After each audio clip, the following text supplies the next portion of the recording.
Jackie Justine, membre du collectif Rivière des Pluies, Rivière en danger.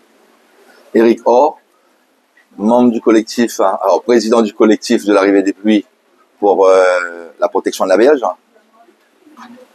Allez-y, dites-moi ce qui s'est passé. Ce matin, on avait une réunion avec le maire, un représentant du conseil général et tout. Non, il y avait le maire, Le il y maire, avait le secrétaire général, il y avait le 8e adjoint de la mairie de Sainte-Marie, il y avait aussi Madame Citouze et quelques habitants de la Rivière des Pluies pour faire la visite depuis le pont de Gillot. On est monté jusqu'au plus haut, le captage de l'eau de la Rivière des Pluies. Et alors, ils ont constaté quoi? ils ont constaté que par rapport à 2003, que le truc a bougé vraiment, que les berges sont plus stables au niveau de Sainte-Marie que Saint-Denis aussi. Voilà. Donc, on a constaté, on a attiré l'attention de l'équipe municipale sur, par exemple, l'endiguement qui a été fait par la Sino, je ne sais plus quelle année.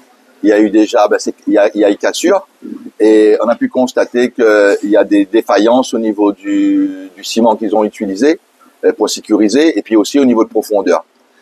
Pour ça, on a pu constater avec l'endiguement qui est fait juste plus haut au niveau chemin Moka, qui a été fait en 81, ils ont bien pu comparer les deux endiguements. Donc ici, c'est beaucoup plus costaud, et ça a été fait en bas. Et pour me répéter, on a fait ça, ça a été fait en 81. Ainsi qu'on a monté, on les a montré l'endiguement qui a été fait à l'époque à Polosicone-Hyacinthe, entre la jonction de l'île de Quinquina et Ravine Sèche. Là, ils ont vu aussi comment c'était costaud. Ils ont aussi constaté la hauteur des gravats qu'il y a dans la rivière. Donc, le niveau aujourd'hui, il est plus haut que la terre, à beaucoup d'endroits. D'accord?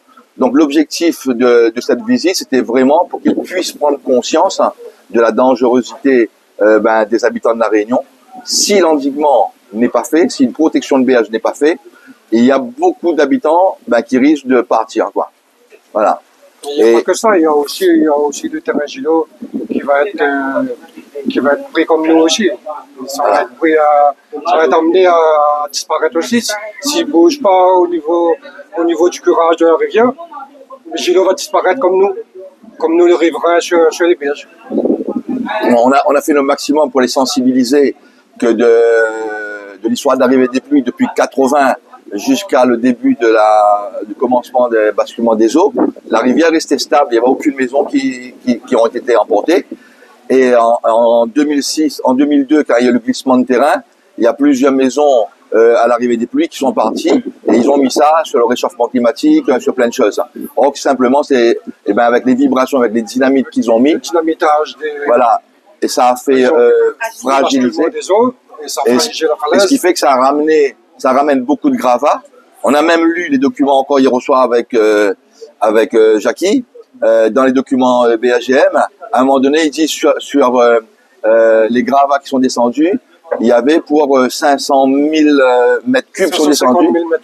Et dans le même document, plus loin, il met 770 millions de mètres cubes sont descendus. Ils sont trompés quelque part. Et dans leur rapport, ils disent que les crues centenaires, c'est 1 500 000 mètres cubes. Donc aujourd'hui, on ne sait plus où on est. Ils nous racontent des choses dans leurs études.